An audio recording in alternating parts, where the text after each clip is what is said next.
Mei 23. Ijumaa mwaka wa 2025, maisha ya usafi na ushindi. Maisha yanayompendeza Mungu, Waebrania 11:1-3. Basi imani ni kuwa na hakika ya mambo yatarajiwayo, ni bayana ya mambo yasiyoonekana. Maana kwa hiyo wazee wetu walishuhudiwa. Kwa imani twafahamu ya kuwa ulimwengu uliumbwa kwa neno la Mungu, hata vitu vinavyoonekana havikufanywa kwa vitu vilivyo dhahiri. Ili kuokoa TCK watu walioathirika kiroho, waraibu wa madawa ya kulevya, wafungwa wa zamani, watu wasio na maadili ya ngono na mashoga. Lazima kwanza utambue na ugundue ukweli kwamba watu hawa wameishi kwa undani sana ndani ya asili yao ya kiroho ya muda mrefu. Kwa hivyo, lazima kwanza ufanye kumbi tatu ndani yako. Hii ni kuwa ndani ya maombi ambayo ni silaha ya mwisho.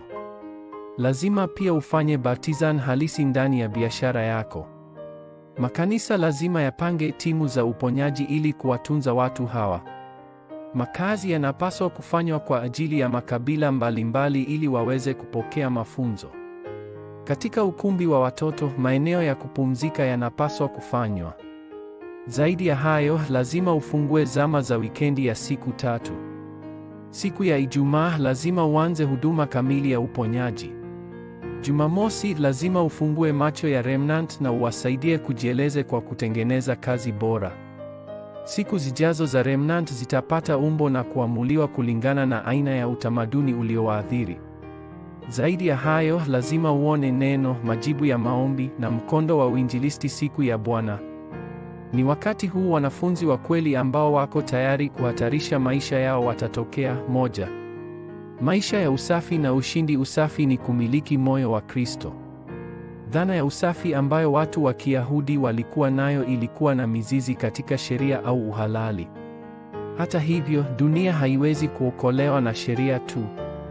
Kwa hivyo, lazima uelewe kwa usahihi kile kinachohitajika kufanywa na kuwasaidia waabudu sanamu, wahalifu na wale wanaofanya matendo ya ukosefu wa maadili kingono wamekamatwa na Shetani kwa muda mrefu na waliishi ndani ya asili ya mateso ya jehanamu chini ya ukandamizaji wa muda mrefu.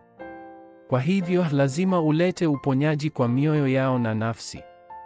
Watu hawa wanahitaji tu kujua kwamba wanakuwa hekalu la Mungu mara tu wanapowekwa huru kutoka kwa sheria ya dhambi na kifo kupitia sheria ya Roho Mtakatifu na kwamba Roho Mtakatifu anakaa ndani yao.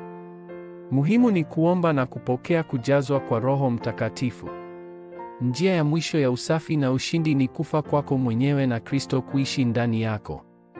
Mara tu hiyo itakapotokea, DNA yako ya kiroho inabadilishwa na utaanza kushuhudia usafi wa kweli na ushindi kwa wengine. 2. Maisha yanayompendeza Mungu. Imani ni ufunguo wa kuishi maisha yanayompendeza Mungu.